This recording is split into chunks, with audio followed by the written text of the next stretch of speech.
السلام علیکم۔ اللہم صلی علی سیدنا محمد وعلی آلہ بقدر حسنہ و جمالہ۔ اللہ تعالیٰ اس ملک، قوم اور امت پر اپنا خاص کرم کرے اور رحم کرے۔ آج ہم بات کریں گے عقیدہ حیات النبی صلی اللہ علیہ وسلم اور سمجھیں گے اس کو فلسفہ شہادت سے اور قرآن کی آیات سے، تو نیز اس سے آپ کو اولیاء کرام کی حیات کا بھی پتہ چل جائے گا، اللہ کے نیک بندوں کا۔ وَلَا تَعْقُلُوا لِمَن يَقْتُلُ فِي سَبِيلِ اللَّهِ أَمْوَاتًا بَلْ أَحْيَاءٌ وَلَٰكِن لَا تَشْعُرُونَ۔ ترجمہ: جو اللہ کی راہ میں مارے جائیں انہیں مردہ نہ کہو، وہ تو زندہ ہے مگر تم شعور نہیں رکھتے۔ ٹھیک ہے، اس آیت میں رب تعالیٰ نے اپنے محبوب صلی اللہ علیہ وسلم کے ایسے گروہ کی تعریف بیان کی ہے جسے شریعت میں شہید کہا جاتا ہے۔ ٹھیک ہے، شہود اب اس آیت کی تفسیر سے پہلے دو باتیں اچھے سے سمجھ لیں کہ ایک یہ کہ شہید یا تو شہود سے بنا ہے یا شہادت سے۔ شہود کے معنی حاضر ہونا اور شہادت کے معنی ہے گواہی کے لحاظ سے۔ شہید کے معنی بنتے ہیں حاضر یا گواہ۔ ٹھیک ہے، چونکہ شہید فوت ہوتے ہی اللہ کی بارگاہ میں حاضر ہوتا ہے۔ رب فرماتا ہے کچھ تمنا کرو تو بندہ یا آرزو کرتا ہے کہ میں دنیا میں پھر سے جانا چاہتا ہوں اور دوبارہ رب اور رسول صلی اللہ علیہ وسلم کے لیے شہید ہونا چاہتا ہوں۔ ٹھیک ہے، تو اب رب کہتا ہے کہ ایک دفعہ جس سے ہم نے امتحان جس کا لے لیں اس سے دوبارہ امتحان نہیں لیا کرتے۔ اب اس بنیاد حق پہ اسے شہید کہا جاتا ہے، یعنی فوت ہوتے ہی بارگاہ الہی میں حاضری۔ اب سارے مسلمان قیامت کے بعد جنت میں داخل ہوں گے، لیکن شہید کا مرتبہ اتنا بڑا ہے کہ وہ نکلتے ہی آپ کی جسم سے وہ بارگاہ الہی میں پہنچ جاتا ہے، وہاں کے میوے کھاتا ہے، نہروں میں جاتا ہے، اس لیے اسے شہید کہا جاتا ہے۔ تو جنت میں فوراً حاضری، بلکہ بعض روایات میں یہ بھی ملتا ہے کہ غازیوں نے شہادت سے پہلے ہی وہاں جنت کی نعمتیں دیکھ لی، لوگوں سے کہا دوستو آؤ جنت وہ ہے۔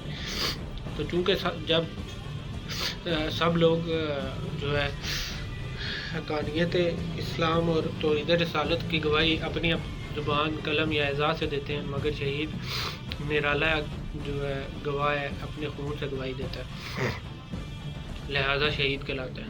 دوسری یہ کہ جیسے دنیاوی بادشاہوں کے ہاں بہت سے محکمے شعبہ جات ہوتے ہیں، ہر شعبے کا نام مقام ایک دوسرے سے الگ ہے، ایسے ہی سلطنت مصطفی صلی اللہ علیہ وسلم کے بہت سے شعبہ جات ہیں، علماء، صوفیاء، غازی، شہید وغیرہ۔ پھر علماء میں مفسرین، محدثین، فقہاء، مجتہدین، اور صوفیاء میں غوث، کتب یا ابدال وغیرہ۔ اب دنیاوی حکومت میں سب سے زیادہ آؤ بھگت فوج کے محکمہ کی جاتی ہے۔ اس محکمہ کی تنخواہ کے علاوہ کھانے پینے وغیرہ کا بھی ایسا باقاعدہ انتظام موجود ہے، خواہ پوری مملکت جو ہے وہ تنگی میں ہو مگر فوج تنگی میں نہیں آنے دی جاتی۔ ٹھیک ہے، پھر ان میں سے جو مارا جائے اس کی بیوی بچوں کی کفالت اور باقی بھی ذمہ داریاں جو ہے وہ حکومت لے لیتی ہے، پینشن مقرر ہوتی ہے۔ اب یہ سب کچھ اس لیے دنیاوی حکومتیں اس لیے کرتی ہیں کہ فوجی لوگ اپنے خون سے حکومت و عوام الناس کی خدمت کرتے ہیں۔ یہ ساری ترتیب شروع ہی مملکت الہیہ اور سلطنت مصطفی صلی اللہ علیہ وسلم سے ہوئی ہے۔ اس کی شروعات جو قدر و قیمت شہید کی ہے قرآن میں وہ سمجھ آتی ہے، جو شہید کی بلند مرتبے کی گواہی دیتی ہے وہ اور کسی کی نہیں ہے۔ اور اب لوگوں کو مزید حاجت ہو جاننے کی قرآن اور حدیث کا وہ مطالعہ آپ خود کریں۔ اب کیوں ایسی قدر و قیمت ہو ان کی جو نعرہ تکبیر سے شروع کرتے ہیں اور ختم جو ہے نعرہ رسالت صلی اللہ علیہ وسلم پہ اپنا خون کا ایک ایک قطرہ تک نچھاور کر دیتے ہیں، اس لیے انہیں مرتبہ عظیم سے نوازا گیا۔ سب سے بڑی بات سرکار دو عالم صلی اللہ علیہ وسلم کے خدمت گزار ہیں۔ جب یہ سمجھ لیں گے بات، پھر آئے اس آیت کریمہ کی تفسیر پڑھیں۔ ارشاد ہوا وَلَا تَعْقُلُوا، نہ کہو۔ کسی کو کچھ کہنے سے روکنے سے تین صورتیں ہو سکتی ہیں، ایک یہ کہ بات اچھی ہو مگر اس کا کہنا منع ہو، جیسے اسرار اور رموز کی باتیں جو امانت کے طور پر کسی کو بتائی جاتی ہیں، اسرار و غیاث سے چھپائے جاتے ہیں، جیسے شب معراج والی لامکان کی باتیں۔ رب نے فرمایا فَأَوْحَیَا إِلَىٰ عَبْدِهِ مَا أَوْحَىٰ، اپنے محبوب صلی اللہ علیہ وسلم کو بھی رب منع فرما رہا ہے کہ یہ باتیں غیروں سے مت کیجیے۔ دوسری یہ آیت کہ سچی ہو مگر اس کا کہنا منع ہو. یا ایھا الذین آمنوا لا تقولوا رائنا، اے ایمان والو رائنا مت کہو.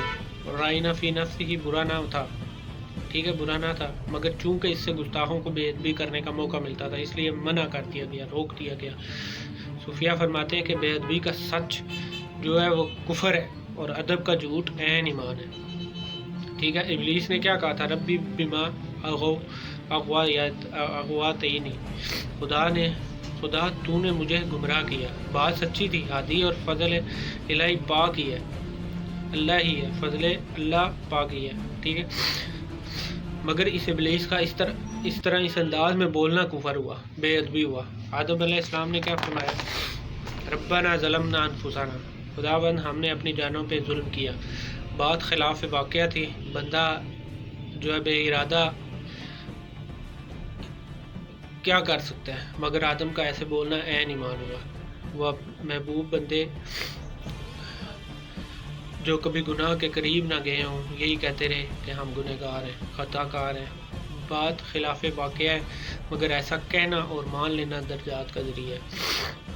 اب روکنے کی تیسری اور آخری وجہ کہ نہ کو، یعنی جس بات سے منع کیا فرمایا گیا ہے وہ جھوٹ ہو، بے ادبی ہو اور کہنا بھی برا ہو، جیسے ناشکری کفریہ کی باتیں. یہاں تیسری قسم کی ممانعت استعمال ہوئی ہے رب نے جو شہداء کے بارے میں استعمال کی ہے کہ نہ کہو کہ یہ جھوٹ ہے، اگر شہیدوں کو مردہ کہو گے تو یہ جھوٹ ہے. اب یہ بات جھوٹ ہے اور کہنا جرم ہے.